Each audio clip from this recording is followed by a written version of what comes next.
El 13 de diciembre de 2002, Roberto Martínez Vázquez, conocido como El Tila, se suicidó ahorcándose con el cable de una máquina de escribir eléctrica que mantenía al interior de su celda del módulo alfa del penal Colina 2. En ese lugar esperaba su condena por uno de los casos que más impactó a la opinión pública en los inicios del nuevo milenio. Fue el abrupto final para uno de los psicópatas y violadores más violentos de la historia policial chilena. A mediados del 2002, una seguidilla de asaltos y brutales violaciones en distintas casas comenzaron a copar las páginas policiales. Al cabo de unos meses, los ataques tuvieron un denominador común, cuando la policía confirmó que el culpable era Roberto José Martínez Vázquez, más conocido como El Tila. Los medios lo denominaron el psicópata de la dehesa, y su historia llegó incluso a la pantalla grande.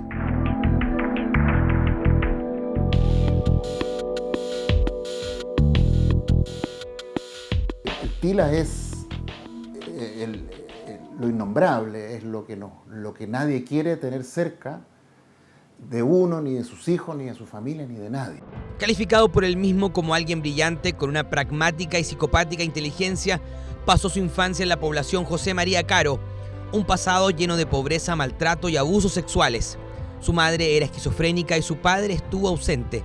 Involucrado desde los 14 años en delitos, deambuló en su adolescencia por varios centros del Sename y la cárcel. Muchas veces los psicópatas tienen un tipo de inteligencia superior, pero no es del nivel abstracto profundo, que significa la capacidad de analizarse a sí mismo, verse a sí mismo, sino que es una inteligencia más pragmática, práctica, donde él comprende perfectamente los aspectos de deseabilidad social, por lo tanto él se adapta muy bien a los diferentes ambientes, haciéndole creer a los demás que él es una persona adecuada. En el caso de Martínez así fue, ya que los centros del Sename destacó por su habilidad para la literatura, aunque según Rodrigo Paz, ex perito de la Defensoría Penal Pública y ex médico del Servicio Nacional de Menores, nunca recibió un tratamiento adecuado. Sí se pueden rehabilitar a estos chiquillos, pero para hacerlo hay que hacer el trabajo que no se hizo con Roberto. Si usted revisa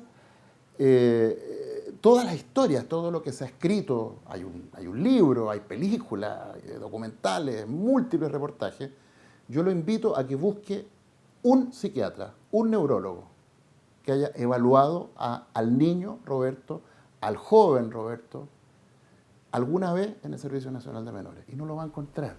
En agosto de 2001, recién salido de la cárcel tras cumplir una condena de 5 años por robo con violencia, comenzó su fatídico historial de asaltos y ataques sexuales. Con 25 años realizó 6 atracos en el centro de Santiago y el sector oriente, robos, violaciones de mujeres frente a sus parejas, torturas y golpes que incluyeron la agresión a un niño de 9 años.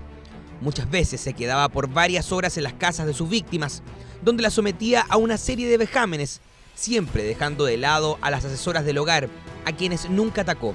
Él dice que todas estas cosas que le pasaron, si él hubiese tenido una oportunidad, una vía diferente, no las habría hecho. Probablemente, si hubiese sido una persona que no hubiese tenido una personalidad de tipo psicopática, pero acá lo que está haciendo él es heteroculpabilizar, es decir, culpabiliza a los demás para no asumir él su propia responsabilidad de los hechos de maldad que él cometió. En mayo de 2002 cometería su único homicidio, el de Maciel Zúñiga, una joven de 16 años que había sido su pareja. Drogado y alcoholizado, la golpeó y apuñaló, luego que le confesara que había abortado a su hijo. Incluso, después de muerta, comió parte de su cuerpo y quemó los restos, dejándolos a un costado de la línea férrea, en la comuna de Pedro Aguirre Cerda. Un caso de psicopatía que pudo ser tratado según algunos expertos. Cuando se junta esa biología de vulnerabilidad con esta adversidad social, un grupo de chiquillos empiezan a presentar estos rasgos psicopáticos, estos rasgos antisociales. La mayoría de estos chiquillos, incluso en etapas avanzadas de este cuadro, pueden rehabilitarse si uno hace varias cosas. Finalmente, las pericias y una prueba de ADN lo apuntaron como el autor de este y los otros ataques.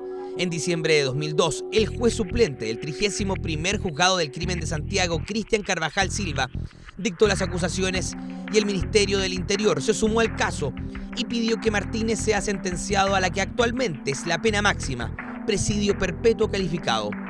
En espera de esa sentencia y aprovechando un corte de energía eléctrica, se ahorcó en su celda. Este sujeto, al haber atentado contra su vida, lo que da cuenta es de que existen rasgos narcisistas y esto responde a una herida narcisista. Él no se suicida por la culpa o por el arrepentimiento, se suicida para evitar probablemente la condena y además también porque él no toleraría ser juzgado por otros, porque además él tenía sentimientos de omnipotencia. Roberto ocupó por ahorcarse el cordón de una máquina de escribir en la que plasmó decenas de poemas. Con su muerte se extinguió también su responsabilidad penal. Al no existir condena, se decretó el sobreseimiento definitivo de la causa, cerrándose así uno de los capítulos más sangrientos de nuestra historia policial.